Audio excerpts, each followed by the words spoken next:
I offer my prayerful salutations to Sadhguru Sri Madhusudan Sai. Sai Ram, Namaste, and a very warm welcome to one and all gathered here at the sacred Sai Krishan Premamrutham Hall in the heart of Sathya Sai Grama Muddenahalli. We gather this evening after an afternoon of very purposeful deliberation, where some of India's foremost leaders from the public sector, the private sector, government, and civil society came together to examine a question of profound national importance. What role must corporate social responsibility play in building a Viksit Bharat, a developed India by 2047? After 4 rigorous panel sessions, we explored how CSR must evolve from compliance to commitment, why policy stability is essential for long-term impact, how our public sector undertakings can serve as catalysts of national development, and how media and public trust must underpin the entire CSR narrative. This evening's plenary session brings those threads together in the presence of distinguished leaders whose vision and action will help shape the path forward. And therefore, it is my privilege to welcome the dignitaries on the stage this evening. Shri T. Krishna Prasad Ji, Honorable Member of Parliament, Bapatla, Andhra Pradesh.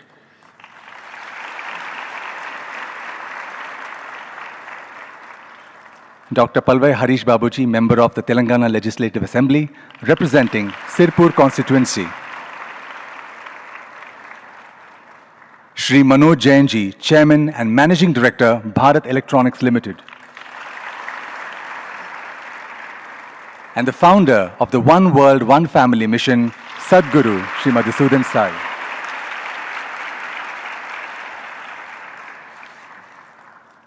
May I now invite the dignitaries to kindly light the ceremonial lamp on the stage.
This lamp serves as a reminder that every endeavor we undertake in the spirit of service carries within it the power to illuminate countless lives.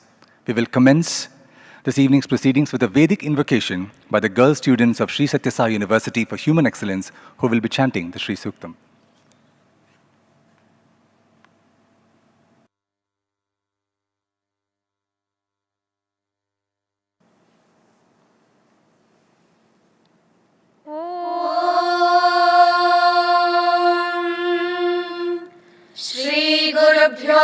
नमः हरिः ॐ हिरण्यवर्णां हरिणीं सुवर्णरजतस्रजां चन्द्रां हिरण्मयी लक्ष्मीं जातवेदो महावः तामहावः जातवेदो लक्ष्मीमनपगामिनीम् यस्यां हिरण्यं विन्देयङ्गामश्वं पुरुषाणहम् अश्वपूर्वां रथमध्याम् हस्तिना आदप्रबोधिनीं श्रियं देवीमुपह्वये श्रीर्मा देवी जुषताम् तां सोऽस्मितां हिरण्यप्राकाराम् आर्द्रां ज्वलन्तीं तृप्तां तत्पयन्तीम् पद्मे स्थितां पद्मवर्णां तामिहोपह्वये श्रियम् चन्द्रां प्रभासा यशसा ज्वलन्तीं श्रियल्लोके देवजुष्टामुदाराम् तां पद्मिनीमीं शरणमहं प्रपद्ये लक्ष्मीर्मे नश्यतां त्वां वृणे आदित्यवर्णे तपसोऽधिजातो वनस्पतिस्तव वृक्षोऽथ बिल्वः तस्य फलानि तपसानुगन्तुमायान्तरायाश्च बाह्या अलक्ष्मीः उपैतुमान् देव सखः कीर्तिश्च मणिना सह प्रादुर्भूतोऽस्मि राष्ट्रेऽस्मिन् कीर्तिमृद्धिं ददातु मे क्षुत्पिपासामलान् ज्येष्ठामलक्ष्मीर्नाशयाम्यहम् अभूतिमसमृद्धिं च सर्वाण्यर्णुद मे गृहात् गन्धद्वारान्दुरादर्शां नित्यपुष्टां करीषिणीम् ईश्वरीगुं सर्वभूतानां तामिहोपह्वये श्रियम् महादेव्यै च विद्महे विष्णुपत्न्यै च धीमहि तन्नो लक्ष्मीः प्रचोदयात् ॐ शान्ति शान्ति शान्तिः हरिः ॐ तत्सत् Shri साईश्वरार्पणमस्तु।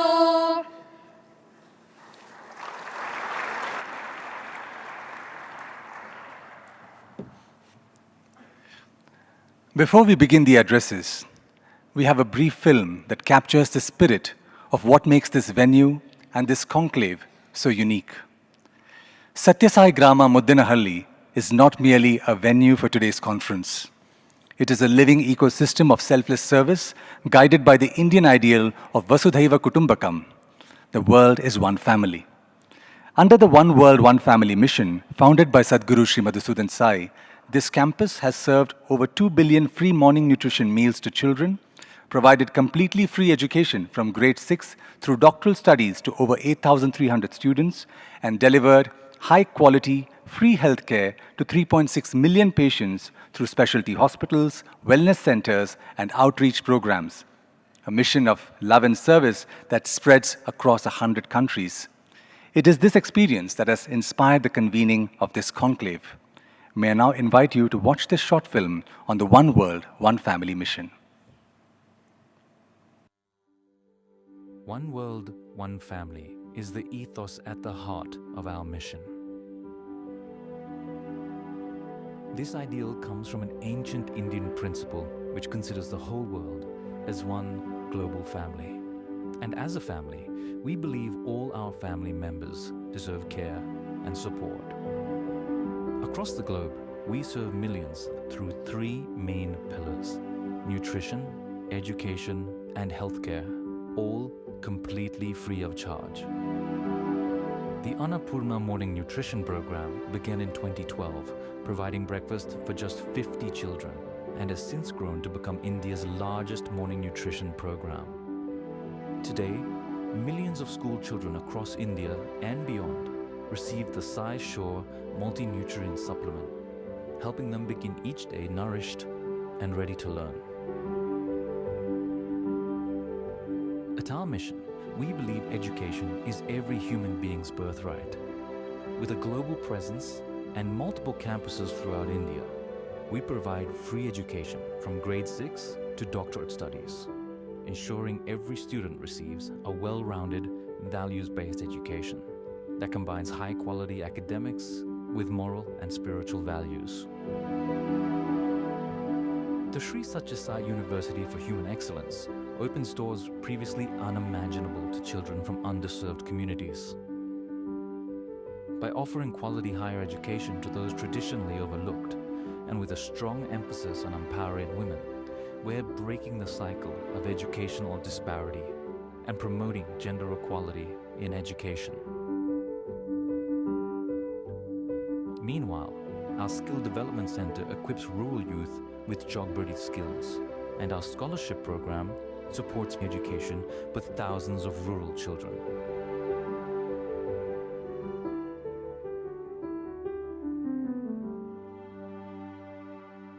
Our commitment to empowerment is also demonstrated by People Shores, an impact sourcing organization in the United States.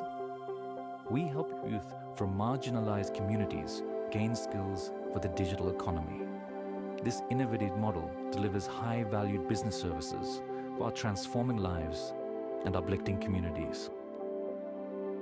Our vision for accessible medical education became a reality in 2023 when Prime Minister Shri Narendra Modi inaugurated the Sri Madhusudan Sai Institute of Medical Sciences and Research, India's first free, private, rural medical college. This institution aims to nurture noble-minded healthcare professionals who are dedicated to serving the underserved members of our society. Our healthcare mission goes beyond treating illness. We're pioneering solutions to bridge critical gaps in accessible medical care, and through our network of wellness centers, mobile hospitals, and multi-specialty facilities, we bring free healthcare directly to underserved rural communities.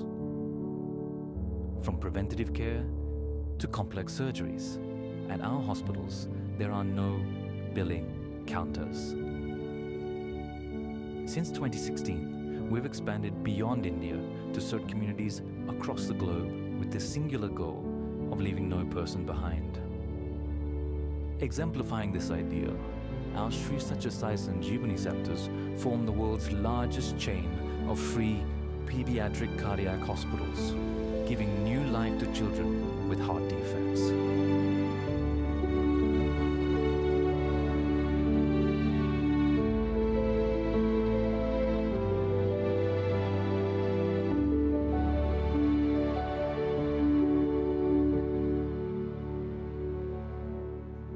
And with continually growing needs worldwide, we're expanding our healthcare facilities with the world's largest free hospital, a 600-bed facility that demonstrates our dedication to accessible healthcare for all.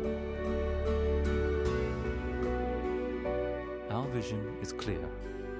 A society where life's value is measured not in wealth, but in compassionate service to those in need. And this vision only becomes a reality with the contribution and generous support of our global family.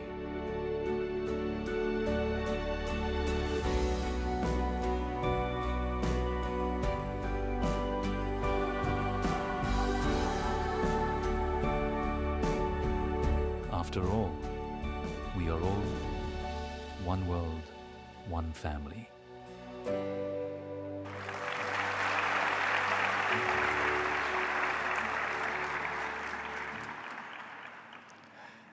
To formally welcome us all and to present the key insights that have emerged from today's panel discussions, I now invite Mr. Sai Prasad Ivaturi, Chief Financial Officer and Trustee of the Sri Sathya Sai Annapurna Trust, a trust that has been instrumental in delivering the Annapurna Morning Nutrition Program, reaching millions of children across India. Mr. Ivaturi is also a board advisory member to the One World, One Family Foundation. I welcome Mr. Ivaturi to address the gathering.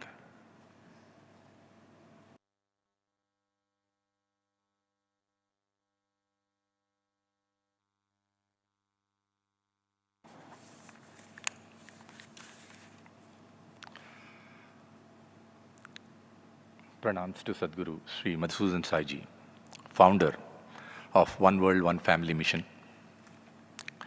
Dear Krishna Prasad Garu, our Chief Guest, Honorable Member of Parliament from Bapatla.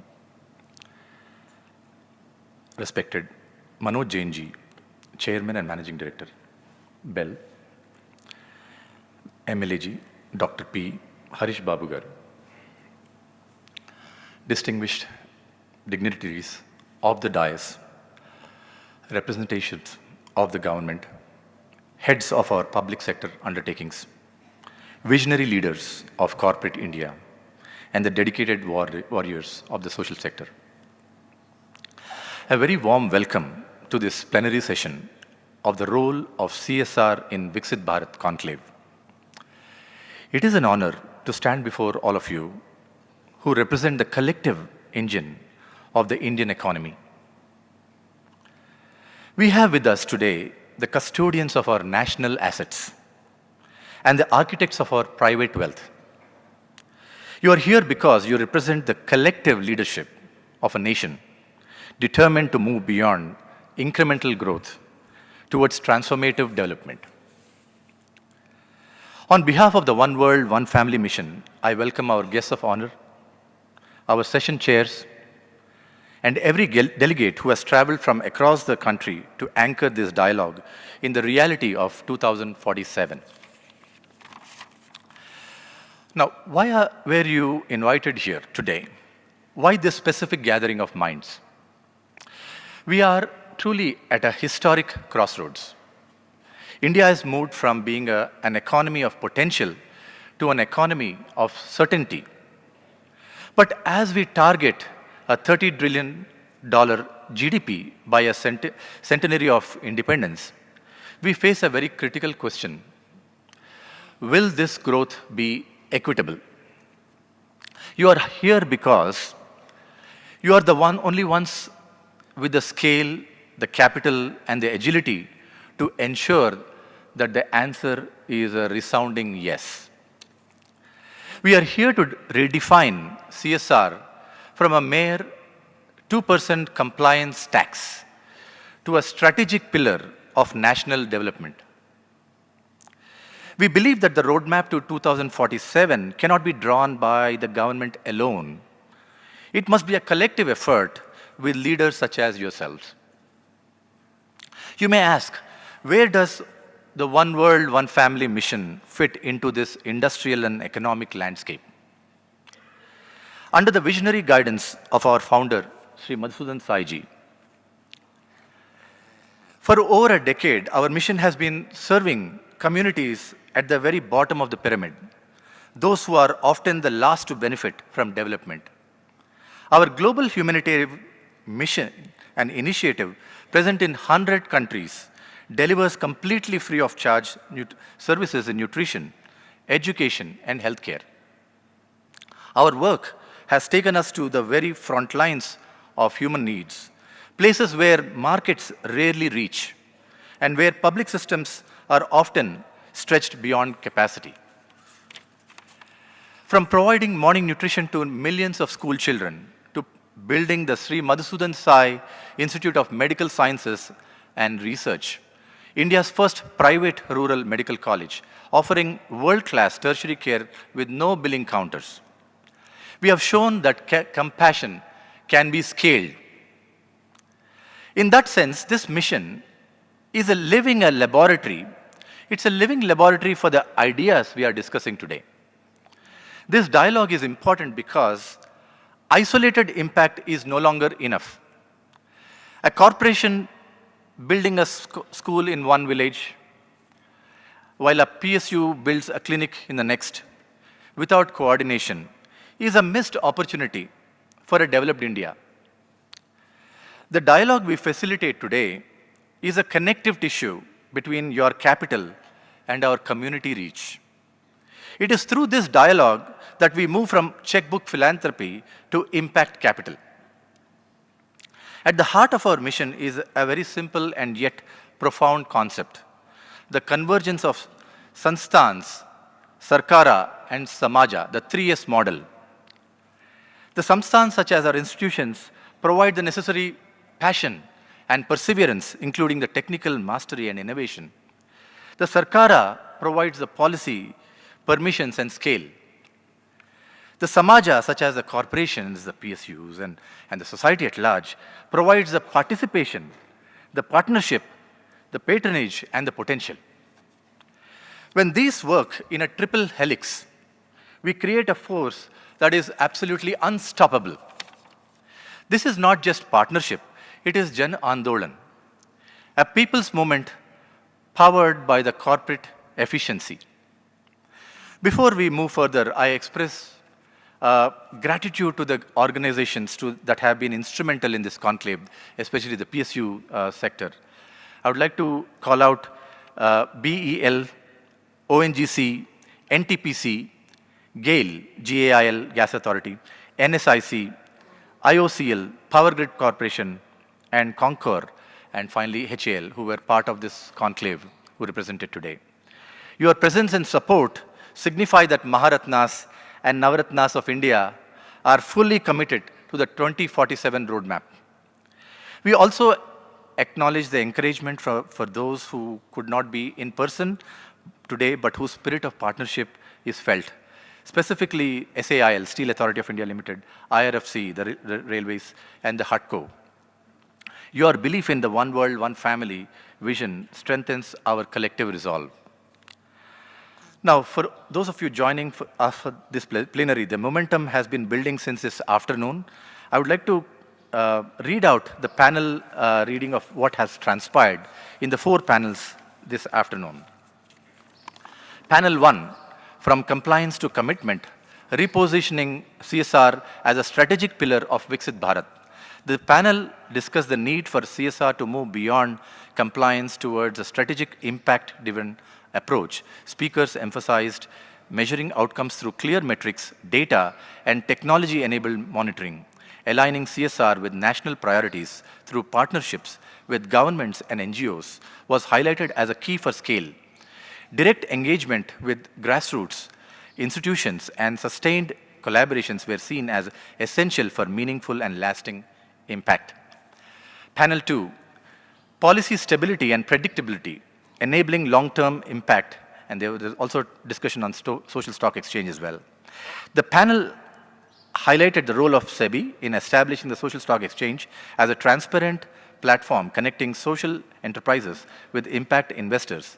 Discussions reflected on the evolution of the Companies Act 2013, CSR provisions, and the importance of policy stability for long-term social investments.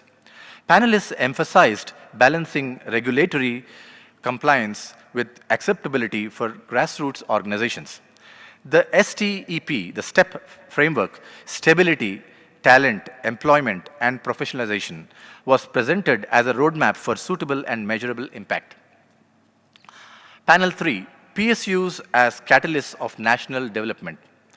This panel emphasized that collaboration between PSUs, corporates, and NGOs can accelerate progress towards Viksit Bharat. Speakers noted that governance, technological innovation, and reduced corruption are critical for inclusive development.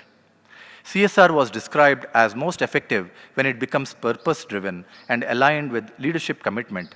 Panelists also highlighted moving beyond the giver and taker mindset towards trusteeship and shared responsibility for societal resources. Finally, the panel 4, titled Media, Public Trust and the CSR Narrative. This panel highlighted that media and public perception play a crucial role in shaping trust around CSR initiatives. The speakers emphasized that ethical conduct, transparency, and strong compliance systems are essential for maintaining credibility under public scrutiny. Ensuring that CSR efforts reach the last mile and create real community impact was seen as central to building a positive narrative. The discussion also noted that initiatives like OWOF, the One World, One Family, demonstrate how values-driven action can strengthen public trust and social impact. The opportunity before us is historic, and the responsibility rests with all of us in this room. In conclusion, I ask to look beyond the 2% and look towards the 100%. 100% of our children nourished, 100% of our youth skilled, 100% of our citizens healthy. Welcome to the plenary session. Let us build the Bharat that we have dreamed of. Jai Hind.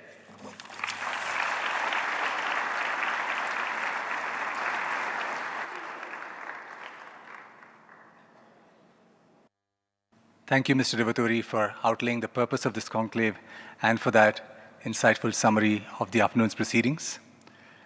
Distinguished delegates, we are honored to receive a special message from one of India's most respected institution builders, Padma Bhushan, Mr. Subramanian Ramadurai.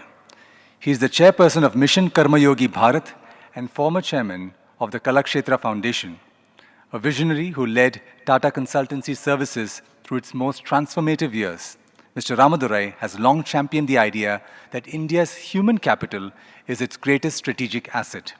We are grateful to receive his keynote address via video message. May we have the video, please? Namaskar. I'm delighted to join you virtually at this Role of CSR in Viksit Bharat Conclave organized by the Prashanti Balamandira Trust. Congratulate the Prashanti Balamandira Trust and the entire family for bringing together leaders from across the country to explore how we can collectively deepen the impact of corporate social responsibility in India. At the outset, I would like to pay my respectful tribute to Sri Bhagwan Sathya Sai Baba, whose life and message of love all, serve all inspired generations across the world. His vision of combining spirituality with selfless service created institutions that continue to transform millions of lives. At the same time, I would like to convey my respect to the remarkable leadership of Sadhguru Sri Madhusudan Sai, who has carried forward the spiritual spirit of compassionate service through numerous initiatives and the One World, One Family mission. Under his guidance, a global humanitarian effort has emerged that focuses on nutrition, education, and healthcare, which are the three fundamental pillars of human development. Across India and beyond, Sri Sathya Sai hospitals are providing world-class medical care completely free of cost. These institutions have restored health and hope for thousands of families who otherwise would never have afforded such treatment. This philosophy essentially reflects the deeper idea that healthcare should not be a privilege reserved for a few, but a fundamental right accessible to everyone. In many ways, initiatives like these capture the essence of holistic development. At the same time, India's CSR framework has played a transformative role in encouraging businesses and organizations to essentially become active partners in nation building. CSR has evolved from being seen as a regulatory requirement to becoming a powerful platform for purpose-driven engagement with society. Across the country, companies are supporting initiatives in education, healthcare, environmental sustainability, and community development. When these efforts align with credible institutions that have deep roots in communities, such as the Prashanti Balamandira Trust, the impact can be both scalable and, more importantly, sustainable.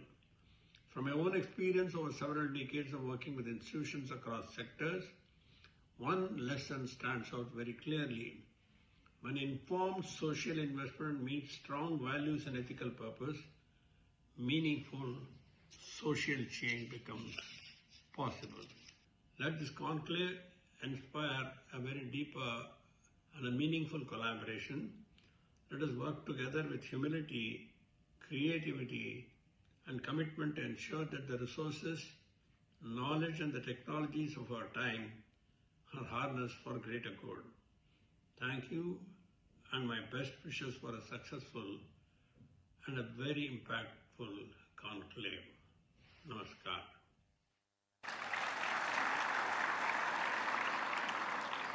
We are thankful for that message from Mr. Ramadurai. Next, we also have the privilege of receiving another video message from Shri Shripad Naik Ji, Honorable Union Minister of State for Power and New and Renewable Energy, Government of India. Minister Naik's portfolio sits at the intersection of energy access and rural development, areas where CSR can serve as a transformative bridge. May we have the video, please? Namaskar. I extend my warm greetings to all distinguished participants gathered at Sathya Sai Grama Muddenahalli for the CSR conclave on the role of CSR in Viksit Bharat. It was my earnest desire to be present with you personally. However, due to a prior official commitment, I am unable to join physically. I am nevertheless delighted to connect with you through this video message.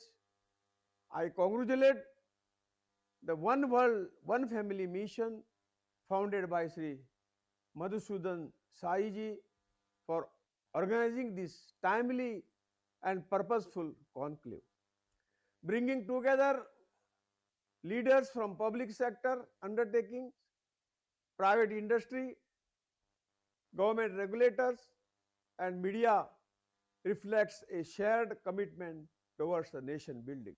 Friends, the vision of Viksit Bharat is not merely about economic expansion. It is about the inclusive and equitable development. It is about ensuring that progress reaches the last mile and touches the most vulnerable citizens. In this journey, corporate social responsibility must move beyond compliance. CSR must evolve into a strategic instrument of national transformation aligned with national priorities, guided by measurable outcomes, and sustained through policy stability.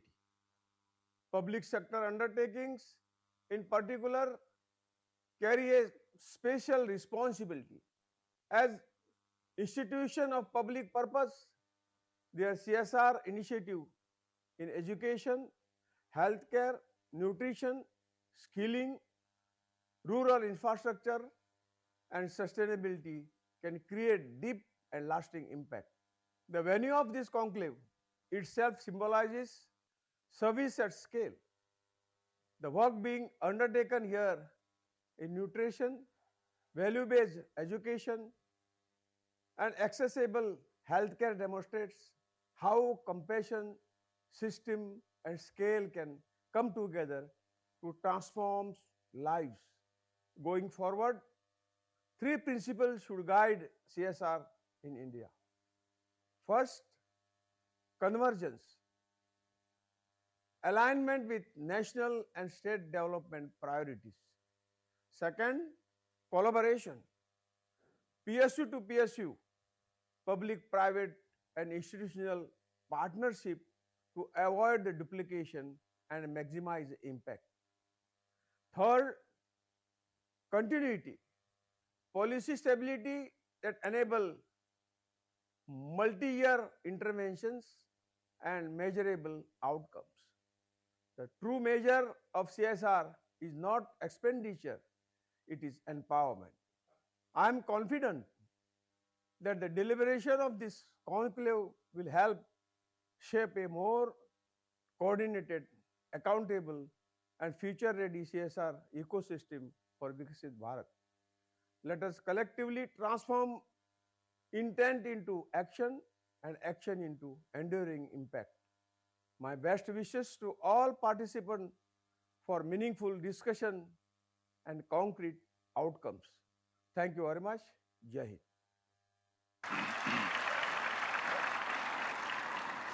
We are thankful to Sri Shripad Naik ji for his committed and inspiring message. Dear delegates, we have received a special written message from Sri G. Kishan Reddy ji, Honorable Union Minister of Coal and Mines, Government of India. Minister Reddy has been a strong advocate for CSR as a strategic instrument for national development. He has graciously sent his message to this conclave, and I have the honor of reading it out to you on his behalf. I quote, I extend my warm greetings to everyone gathered at the holy space of Sathya Sai Grama Muddenahalli for the landmark conclave being organized by the Prashanti Balamandira Trust, the flagship trust of the One World, One Family mission on the theme Role of CSR in Viksit Bharat Conclave. The theme of this conclave is both important and deeply relevant to India's development journey, as the idea of social responsibility is deeply rooted in our culture and traditions. Every Indian believes in giving back in whatever way possible. As India moves forward on the path of Viksit Bharat, CSR must become a strategic instrument for nation building. Therefore, I'm happy to see that this conclave is discussing new ways of collaboration, and platforms like the Social Stock Exchange are creating real and lasting change on the ground. As you deliberate over these 2 days, I urge you to keep the last mile in mind, while the mission of Vasudhaiva Kutumbakam remains our guiding light. I'm confident that the summit would lead to fresh commitments and replicable models across states and sectors. I commend the leadership of PSUs, the leaders of private industry, policymakers, and the dedicated team at Sathya Sai Grama for creating this important platform. I wish the organizers and all the delegates a very successful and productive session. Let us work together to ensure that every rupee of CSR is a brick laid in the foundation of a Viksit Bharat. With warm regards, G. Kishan Reddy. End the quote. A powerful message indeed from the Honorable Minister of Coal and Mines, Government of India, that every rupee of CSR must be a brick laid in the foundation of a Viksit Bharat. We are grateful for his encouragement and his vision. We now turn to a visionary leader who is a doyen in the PSU sector, Mr. Manoj Jain, the Chairman and Managing Director of Bharat Electronics Limited, one of India's premier Navaratna defense PSUs. He's a veteran of the company with a career spanning over 3 decades. Under his leadership, BEL is focusing on indigenization, Atmanirbhar Bharat in defense electronics and R&D, and accelerating development in artificial intelligence, quantum computing, and cybersecurity. With Mr. Manoj at the helm, BEL has not only strengthened India's strategic capabilities, but has also demonstrated how a PSU's technical mastery can be channeled toward meaningful social impact. He has been recipient of Raksha Mantri and Sordid Awards for excellence in technology, innovation, and research, and was recently conferred the PSU Samarpan Award for his leadership and contributions to the public sector. May I invite Mr. Manoj Jain to address us all. Thank you. Pranam, Sadhguruji, and others. And good evening to all. I'm really thrilled and excited to be part of today's and tomorrow event. This is my first experience in this divine gathering and divine environment and discussing about a very noble social cause, CSR.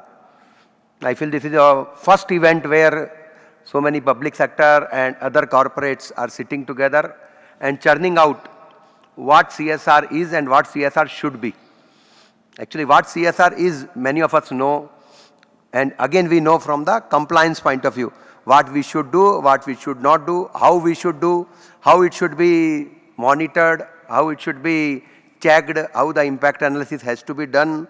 Those are the routine process-oriented things. But CSR is much beyond, or CSR power is much beyond, and this environment which is given today gives us a lot of opportunity to brainstorm and come out with newer ideas of how to handle CSR as a tool, as a weapon to transform the society. And this requires different type of deliberation, different type of thought processes, and different type of synergistic efforts which are required for using this CSR. And first and foremost, it was told also, collaboration. Hardly any project in PSUs are collaborated on CSR. Actually, when a big program comes, we tell the CSR sponsoring agency only to split it into pieces. What piece I can digest. So one CSR program becomes 4, 5 or 10 CSR smaller programs because each PSU will see only his share, whatsoever is available. Because today a framework is not there that 10 fellow take one program and still do all the compliances which are required for that project. That type of a framework is not there, and that framework has to be devised not by government or not by Companies Act, it has to be devised by all of us. So it is we as public sector or private plus public sector, we have to sit together, come out with some MOUs. Actually very simple tool is MOUs. So if we have an MOU or an agreement and then we execute these type of a bigger programs as one single program, it is doable, but we have not done yet. So today let us all start thinking in that direction. Can we do this type of a big programs collaboratively as a single program? And second thing is, which was debated in the afternoon sessions also, how to involve MSMEs in this total journey. And as it was told, once the lines are raised below, Now maybe 3 crore may be the cutoff for the profit for MSMEs to start contributing for CSR. And CSR has its own challenges also, its own compliance, its own processes, its own documentation. So how a small MSME can be part of the CSR journey? So these corporates or big organizations have to again take the lead. Actually, we should adopt them and come out with again a different model where on behalf of them can we do a joint project where they and we together will come out with a program, CSR program, where onus of implementing or documenting it can be done by the large corporates, and MSME are really there for reviewing, guiding, selecting a project. This will not only help us from CSR perspective, actually it will help us in having a very good understanding among us, because there is generally still some gap between a large public sector or private sector and MSME way of working. There is some mistrust among them. Each one sometimes feels others as a competitor, or why I cannot do myself. That type of a feeling is there. So if we really work together for a CSR project, the two organizations comes together, and that will make our operational life also much more easy. We can take and respect and really work in a synergistic or partnership model with MSMEs. So that also thought process which was there today, and I am taking it as one more learning for me. Lot of learnings was there today, a morning session, afternoon session, and I hope tomorrow morning also various other panel discussions are there. Where a lot of learnings will be there for corporates like us to start thinking and coming out with different plans of handling CSR with different perspective. And the main perspective, which after coming here I could see, how to reach to the masses, how to reach to the last mile citizens. Can we have those type of CSR programs in a theme-based or otherwise, take a long-term commitment? The CSR projects typically are 1 year or 3 year, but that is the main spending for what we have earned profit this year for that. But nowhere it is written that you can't have an agreement of 5 year, 10 year or 15 years. That we have to give a forward call. And once we do and we commit and take our board approval for those type of agreements or MOUs, then it is the overall duty and responsibility of our next generation CSR groups to honor that and take those type of projects.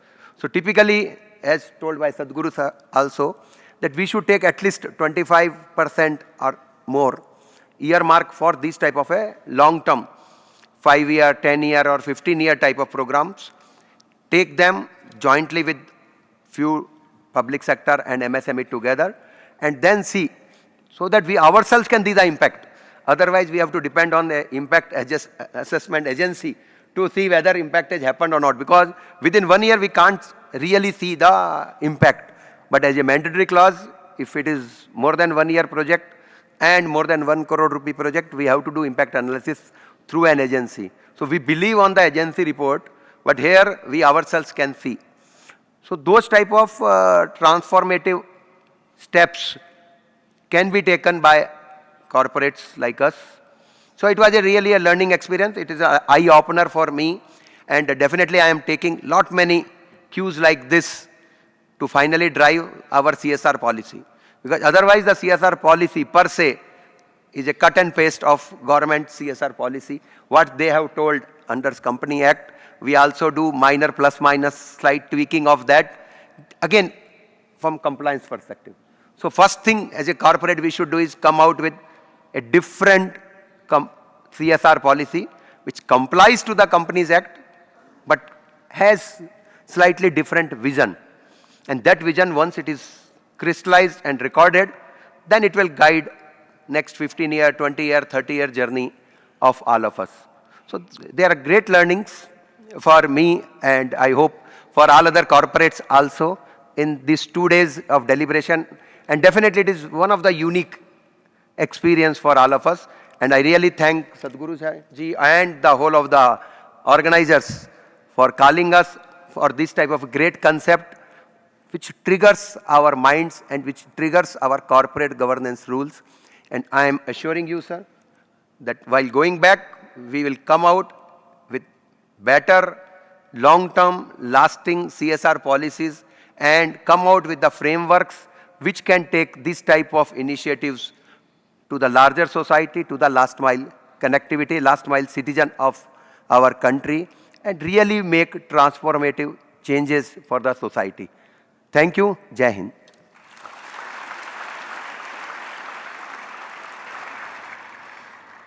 Thank you, sir, for your wonderful address, laying out the practical considerations while building CSR programs, and for your continuity and commitment to build a program where all of us can collaborate together. Thank you for your time, and thank you for being with us here today. Our next speaker's expertise spans across three distinct spheres of technology, public administration, and now national governance. Mr. T. Krishna Prasad, Member of Parliament, Bapatla, Andhra Pradesh. Mr. Prasad has served for over 3 decades in the Indian Police Service, rising to the rank of Director General of Police. He also spearheaded the digitization of over 1,800 police stations in Andhra Pradesh. Known for his humane approach to reform and his strategic vision in building the infrastructure of modern India, including milestones like High-Tech City and the Hyderabad International Airport, he has always been a builder of the future. Through the Krishna Prasad Foundation, he has transformed thousands of lives, championing girl-child education, empowering marginalized artisans through the Malupu program, and providing a lifeline to the underprivileged. Deeply committed to grassroots development, Mr. Krishna Prasad brings to this conclave the perspective of the communities that CSR is ultimately meant to serve, the perspective of the last mile. He continues this mission on the floor of the Parliament as a leading voice in shaping our nation's policies. I invite Shri Krishna Prasad ji to address us all.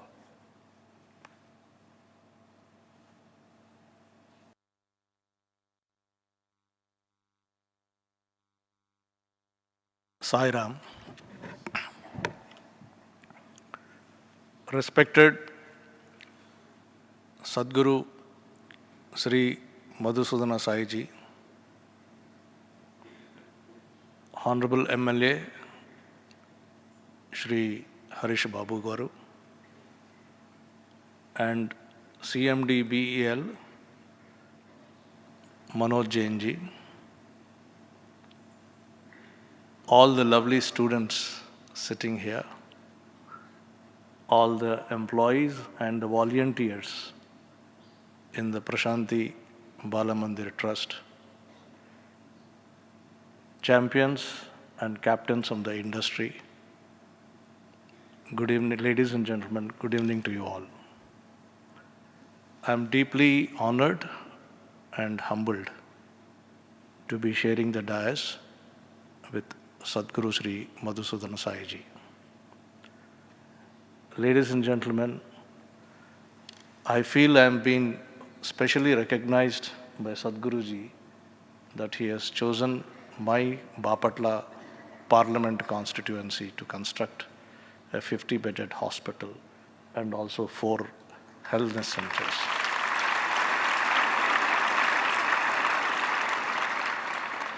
While we have assembled here today to discuss about the role of corporate social responsibility in building of Viksit Bharat, let us first understand where we are and what are our feelings when we are sitting here today. I should recollect few moments of my interaction with the master blaster of Indian cricket, Sunil Gavaskar ji. I happened to have met few days back in Bombay. I'm recalling his words to drive the feelings I also share with him. He was explaining the moments and the tender moments that he had whenever he visits here. I know him as a master blaster who has mercilessly hit the best bowlers in the world over the boundary for 4s and 6s. But when he was explaining the surgeries of small children, I could see wetness in his eyes. He was touched. The way he explained was really touching to me also. What he has seen, and he has told me very clearly that, Mr. Krishna Prasad, my visit to Prashanti Balamandir Trust and the hospital and the service here is the third innings in my life. It is my third innings in my life.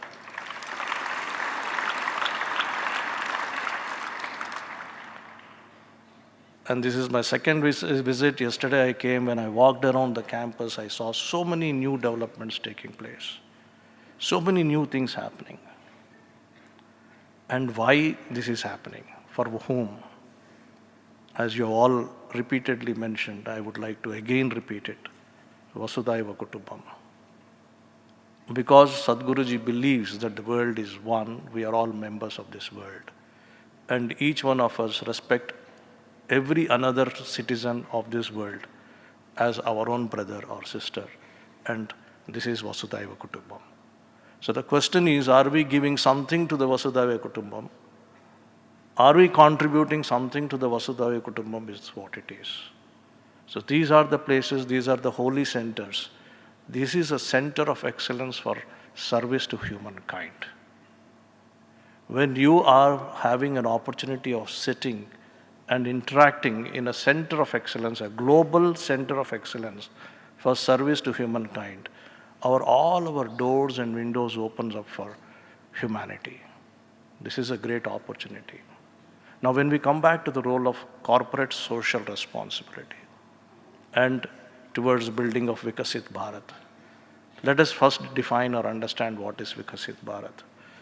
Our Honorable Prime Minister Sri Narendra Modi ji, who has steered the economy of India from 2014 from the 11th largest economy to today's 4th largest economy globally, he has a dream and he is carrying all of us together. And that dream is by 2047 we should be the largest economy of the world. Ladies and gentlemen, as a bureaucrat and as a parliamentarian today, please believe me, do not have any doubts that your country will be the largest economy, Viksit Bharat, by 2047.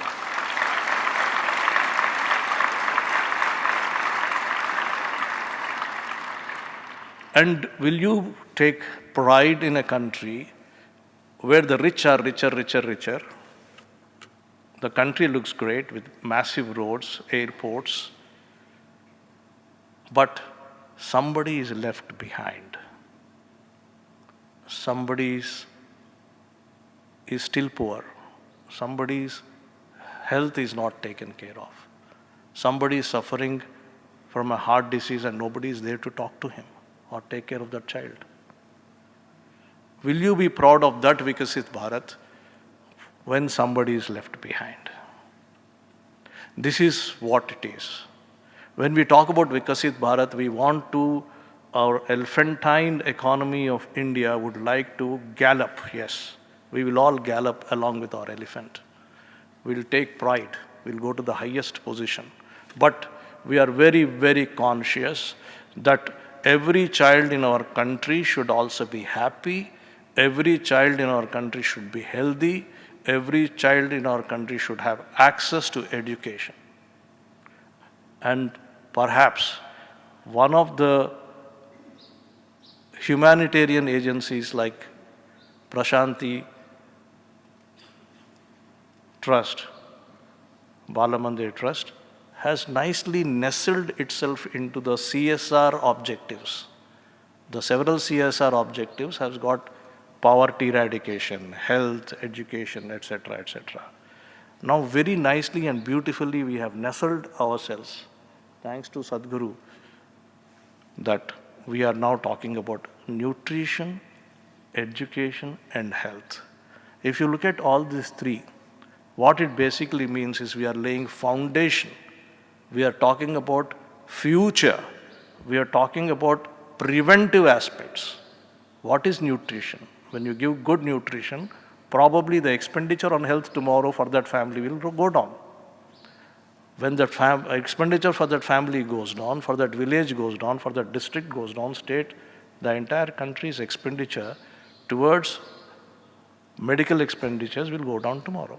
And everybody, more important than the expenditure or the rupee, is that everybody will be happy and healthy. Now, when it comes to the CSR, ladies and gentlemen, we have heard a lot about CSR, 2% of the net profit of the public sector and corporates essentially. And where is it going, where it should go? So there is a word called social responsibility. The social responsibility is basically to bringing the inclusive development in the country. And that inclusive development of the country will come only with spirit and value system and not with rupees or crores of rupees. So it is not important how many crores of rupees we have spent. In 2023-24 financial year, Indian corporates have spent 35,000 crores of corporate CSR money, thanks to all the corporates. But behind every rupee, what is very important is the spirit and value. What is important is the individual social responsibility. As an individual, are we also feeling socially responsible towards the inclusive growth and ensuring that nobody is left behind? No family should be left behind, no child should be left behind, no village should be left behind. That is CSR all about. Now, what is important is not how many crores of rupees or how many rupees we have spent. What is much more important is how many lives we have touched. That is the essence of CSR. While we are developing as a country, we are also very conscious, and through the CSR, we are trying to touch the lives of the poor and make all inclusive development. Marginalized sections should not be left behind, because what is India if everything is there but the marginalized sections remain marginalized? That is the essence of CSR. So we are here. We are very, very fortunate. Basically, many of us, we have grown in life. We got great access to education somewhere. So opportunity is something great. Giving opportunity to the marginalized sections to have access to education is one of the greatest contributions. One of the greatest dhana is Vidya Dhana. Vidya Dhana is a very, very important dhan. So that is what we are doing here.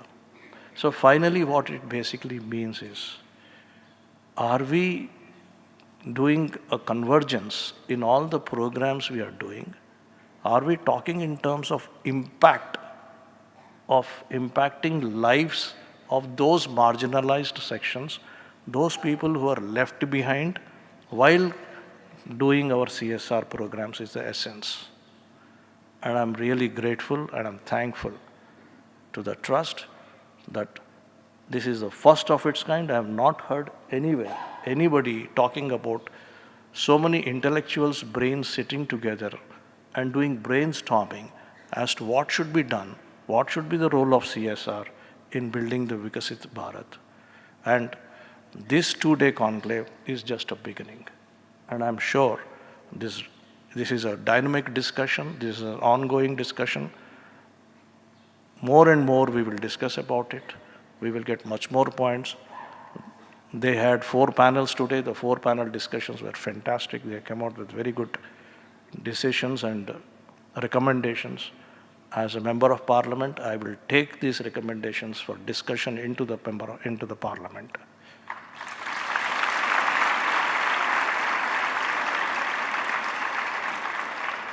And lastly, I profusely thank, with my bowed head, Sadhguru Sri Madhusudan Sai for giving me this great opportunity and interaction towards building a greater and a positive humanity. We all strongly believe in Vasudhaiva Kutumbam, and if you all also believe in Vasudhaiva Kutumbam along with me. In the words of Sadhguruji, let us clap and then thank Sadhguruji for this. Vasudhaiva Kutumbam. Thank you very much.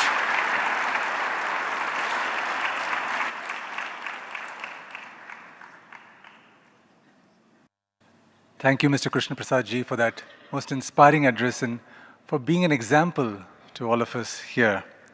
We're also thrilled to announce an MOU exchange between the Krishna Prasad Foundation and the Sri Sathya Sai University for Human Excellence.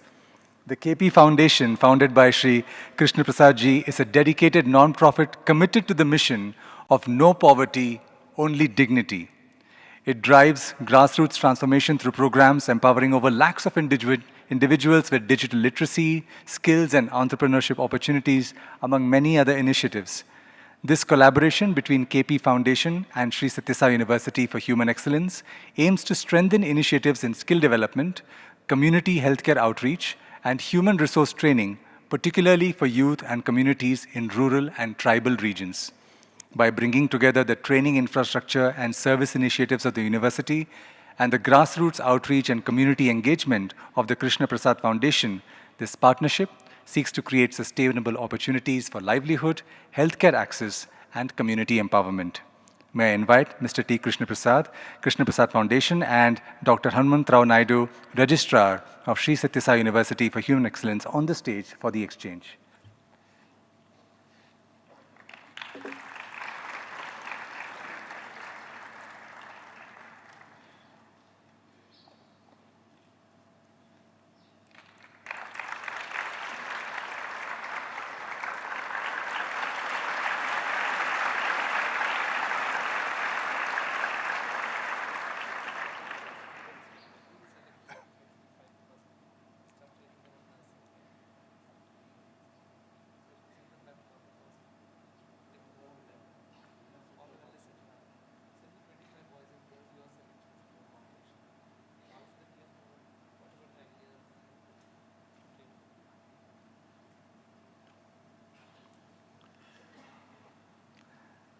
Thank you for that wonderful initiative, Mr. Krishna Prasad, and for taking your time to be with us today here.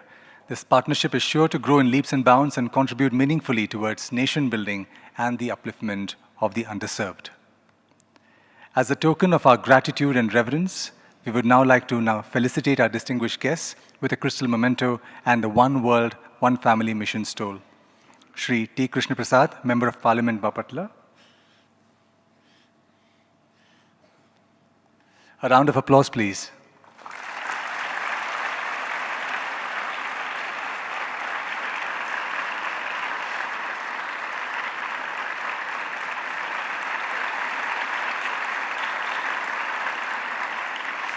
Dr. Palvai Harish Babu, Member of the Telangana Legislative Assembly, representing Sirpur constituency.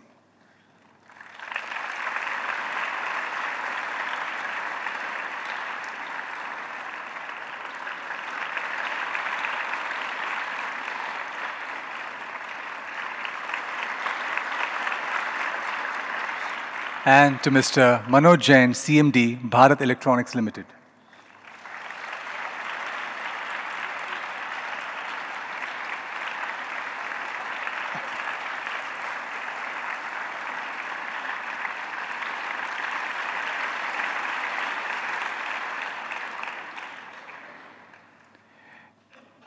Everything that you have witnessed at Sathya Sai Grama, the hospitals that heal without a bill, the schools that educate without a fee, the kitchens that nourish millions of children every single morning, all of this flows from the vision and tireless inspiration of one individual, Sadhguru Sri Madhusudan Sai. He is the founder of the One World, One Family mission. Under his guidance, the mission has grown into a global movement of selfless service, operating across 100 countries and touching millions of lives. His philosophy is simple, yet transformative, that the highest purpose of human life is to serve, and the truest measure of development is the well-being of the most vulnerable. It is this philosophy that inspired the convening of this conclave to ask whether we as a nation can bring about the same spirit of selfless commitment to the way we think about corporate social responsibility. I now pray to Sadhguru Sri Madhusudan Sai to share the Founder's Address.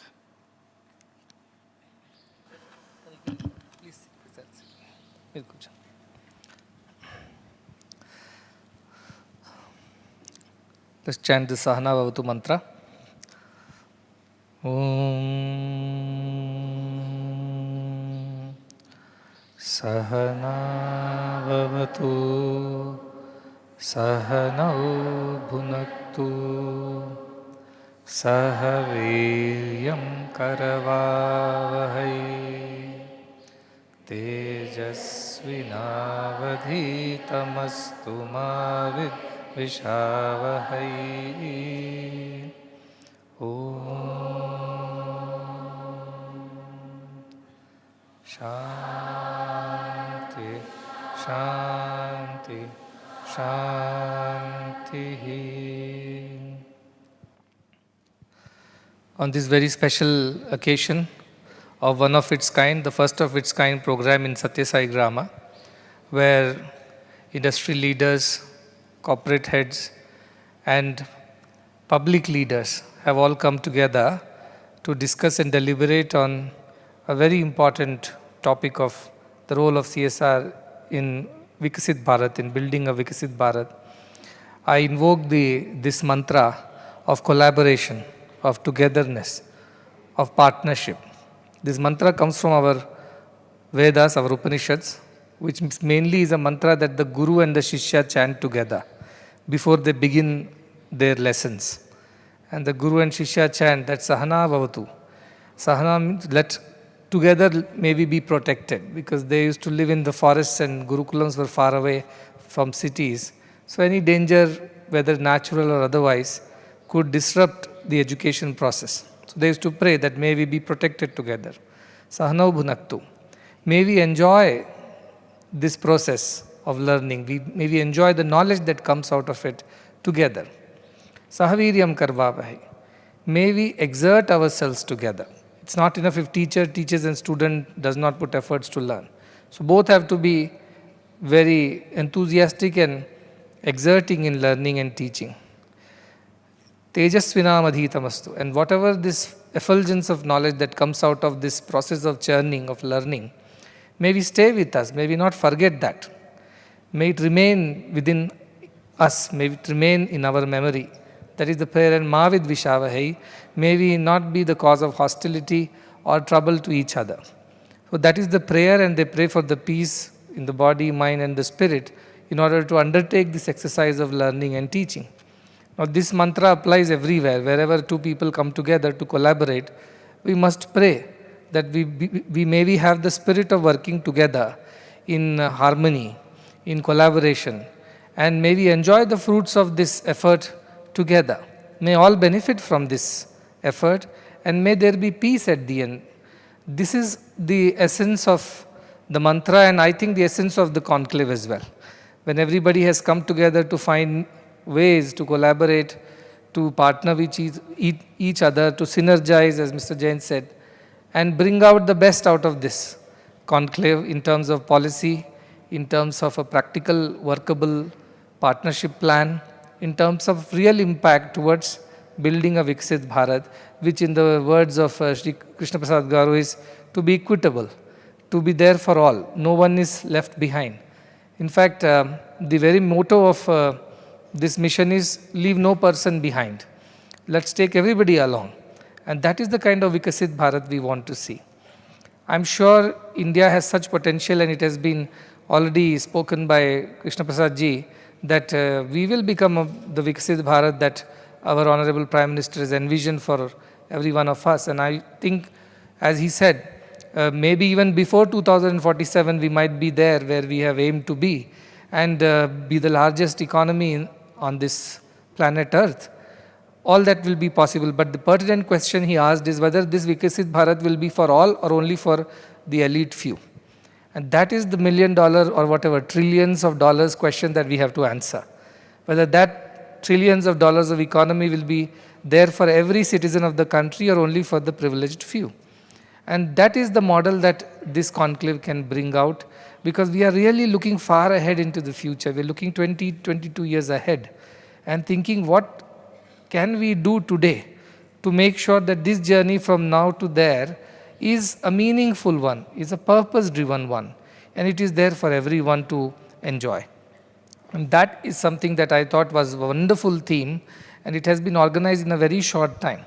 It was done, I think 1.5 months ago. I was in Delhi and there was a small conclave that was organized thanks to Mr. Jay Panda and his offices, who brought a few PSUs and other people together. And from there this thought came that why don't we invite them to Sathya Sai Grama? Because after that little meeting there, most of the people told the wonderful work being done, but we can't imagine how it is being done, what's exactly happening. And as it is said, seeing is believing. So we thought, why not invite all of them to see it firsthand and experience it for themselves. And I think it did do the magic, because Mr. Manoj Jain himself was telling that having come here for the first time, it has been a transformative experience, and he's taking back a lot of things with him. So also Krishna Prasad Garu said that it was a very elevating and a spiritual experience too. Apart from the business of the conclave, there is more to this place that one can enjoy. And Harish Babu is our old friend, so I'm sure he understands this. He has come before also, so I don't have to specially mention about that. The idea is that the work that is being done here is truly being done with this, in the spirit of developing that equitable Bharat for all. And largely our focus is towards the bottom of the pyramid, because the solutions for the top of the pyramid are dime a dozen. There are plenty of people who have interest, whether selfless or vested, to serve that category of the Bharat, what we call as the India part of the Bharat. But the Bharat part of the Bharat remains unnoticed, invisible, unrepresented. That is the Bharat that we are working on. So when the word Viksit Bharat is mentioned, we are not talking about developed India, we are talking about Viksit Bharat, and Bharat lives in its villages. That's, as Mahatma Gandhi said, there are two Bharats, one that lives in the cities and the other in the villages. And it is so even today.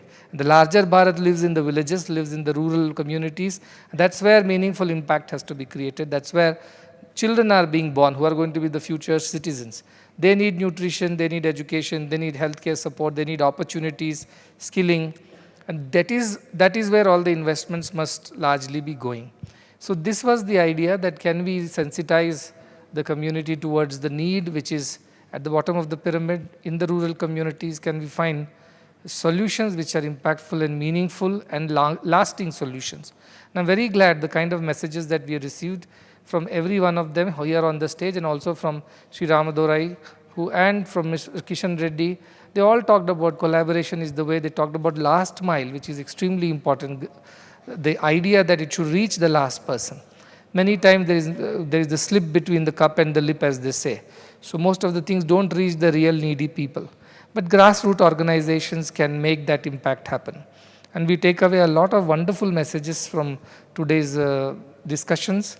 And the biggest message that is coming out, as I noticed, is that there has to be a long-term vision.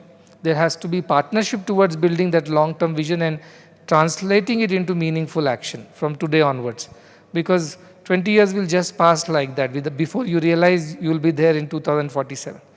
But before that, will we be able to make it equitable for all our people in the country is something that we need to really think deeply about. And it won't be possible without collaborations, without having a single vision. And I think that is what this conclave is about, and wonderfully it has been articulated.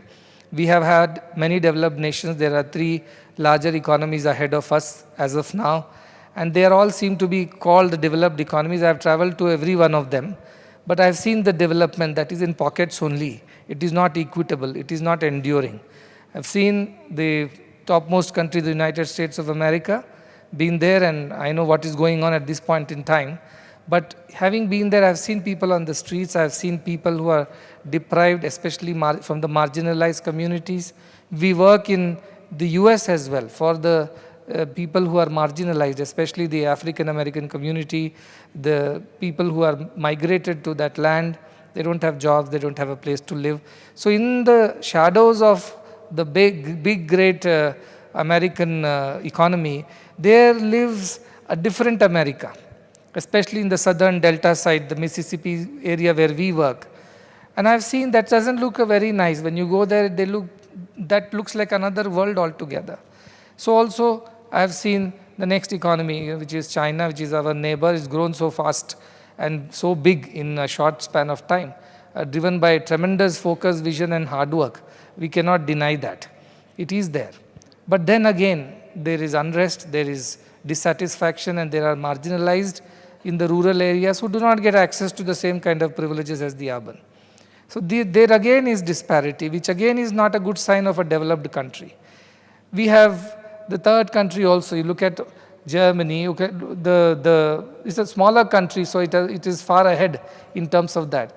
But are the people happy is the question you ask. Are the people happy in Germany's and Japan's? No, they are unhappy. You have traveled to them. They have plenty on their plate to eat and to enjoy, and they have been well taken care of.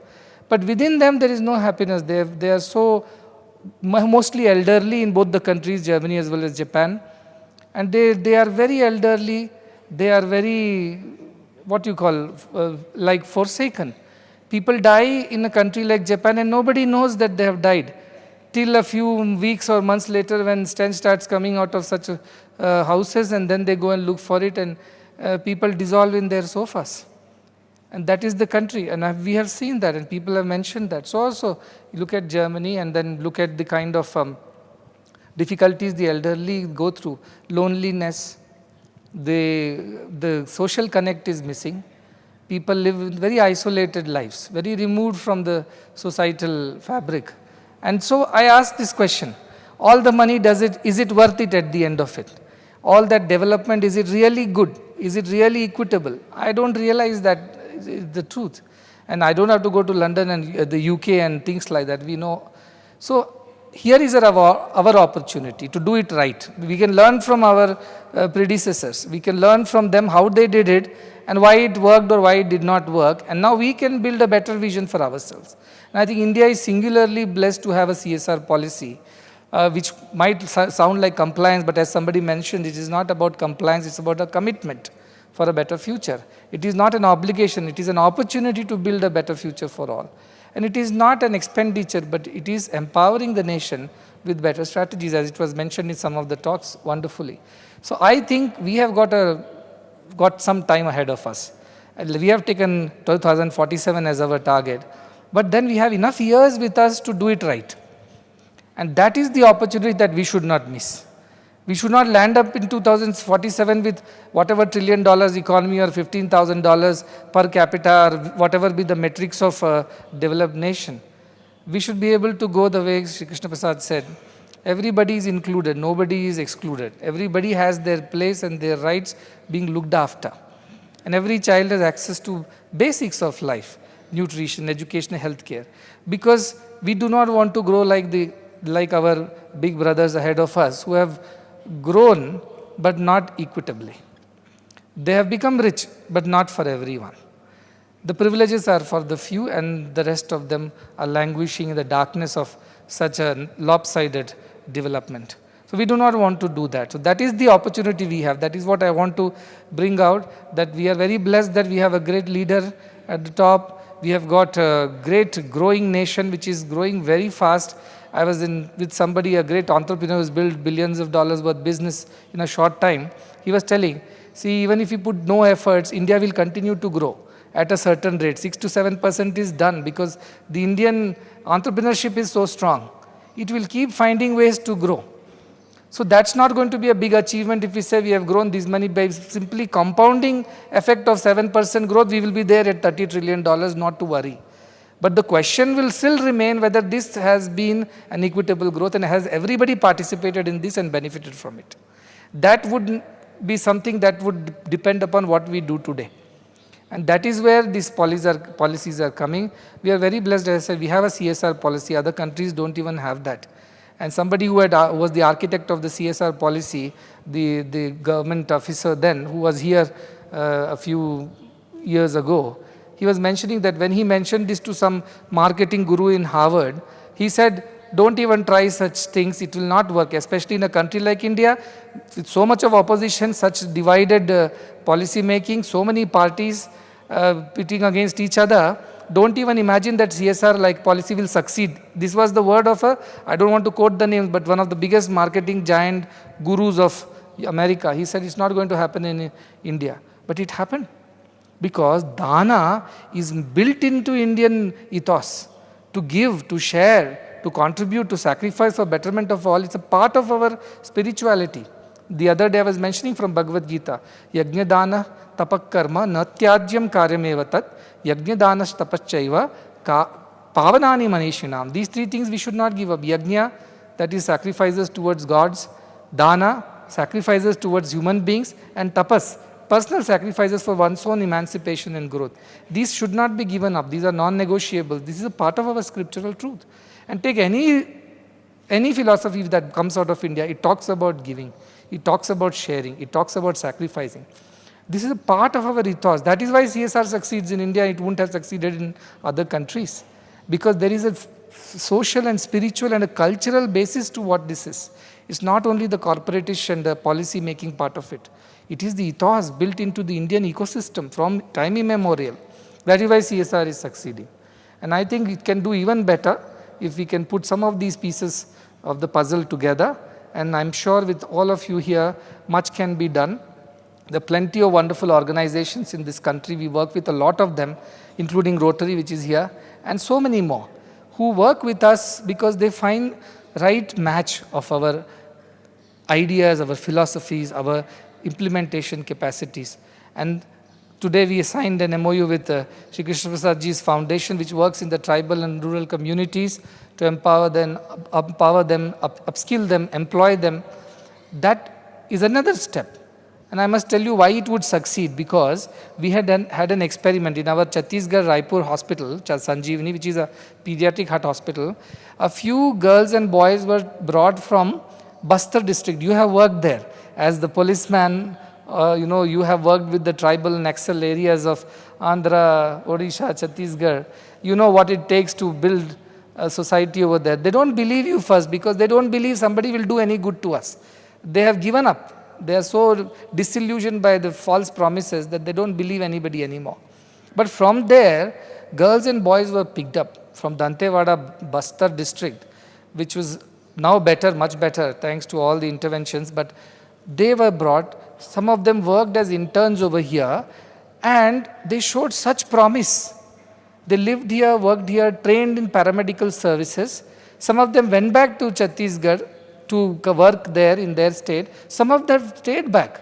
And they went on to join our nursing program, paramedical program, and midwifery program, and so on and so forth. They speak English.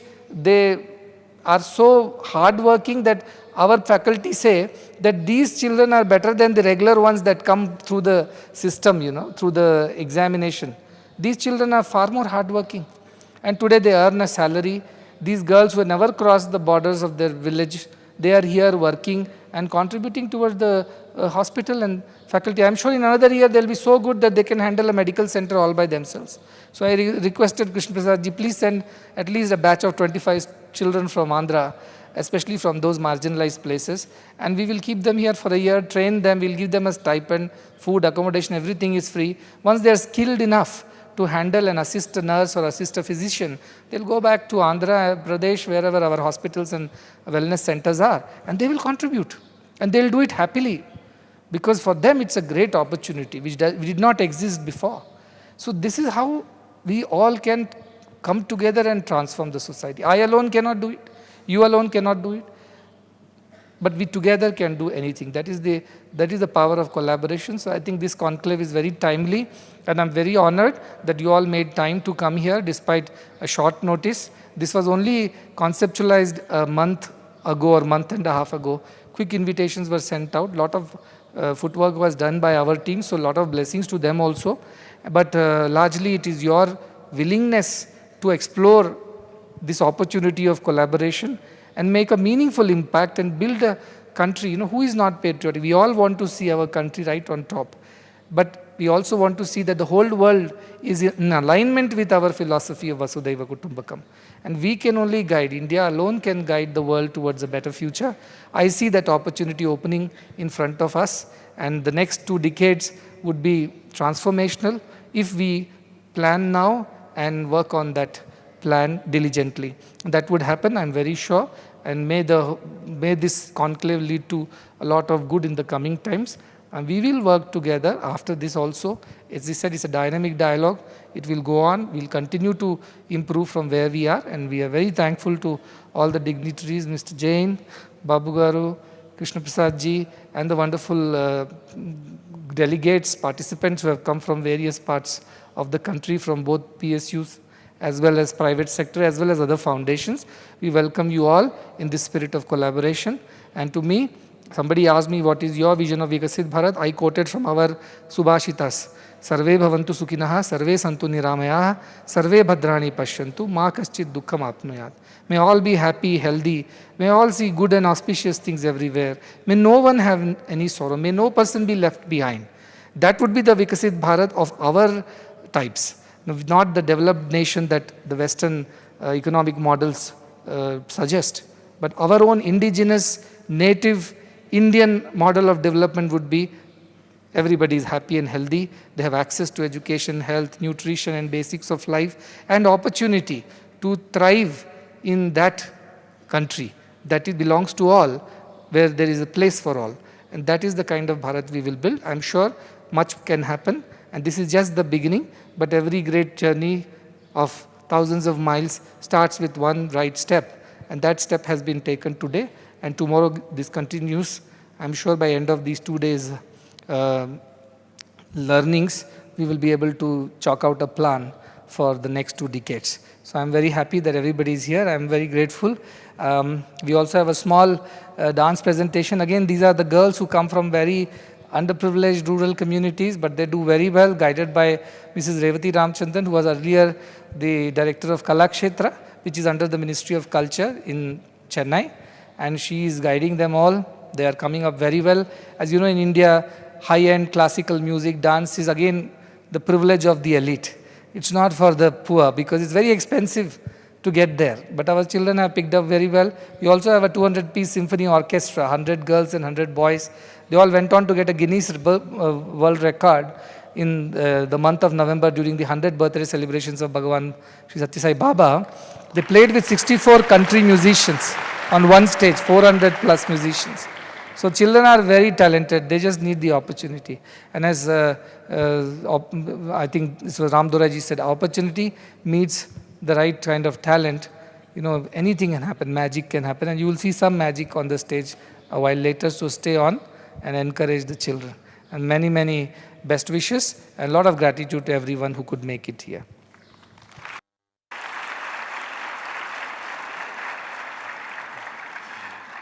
We are very grateful to you, Sadhguru, for guiding us on this mission of Viksit Bharat. I request you all to kindly remain seated for the cultural program. We'll have a short break of about 10-15 minutes.